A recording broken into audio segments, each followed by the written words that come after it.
10 నెలలు గడిచిపోయింది విరాట పర్వం. స్లోలీ వాళ్ళందరూ హ్యాపీగా అక్కడ వాళ్ళ పనులు చేసుకుంటూ, భీముడు వంటలవి చేసుకుంటూ, మధ్య మధ్యలో ఏమన్నా కుస్తీలవి వస్తే ఆ కుస్తీలు పడుకుంటూ, అదే కాకుండా ఎప్పుడైతే జమోత అనే ఒక మల్లయోధుడిని చంపాడో, రాజు తన ఎంటర్టైన్మెంట్ కోసం ఆ పెద్ద గ్లాడియేటర్ సినిమాలో ఉన్న కొలోజియం లాంటి కొలోజియంలోకి అడవి దున్నలని,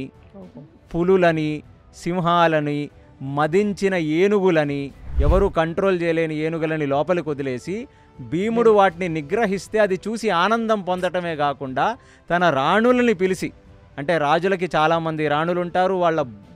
భోగస్త్రీలు అంటారు, వాళ్ళ కాంక్యుబైన్స్, ఆ భోగస్త్రీలు చాలామంది ఉంటారు ఆ రాజ్యంలో, వాళ్ళందరినీ పిలిచి చూడండి భీముడు ఎలాగ చేస్తున్నాడో అని చూపిస్తూ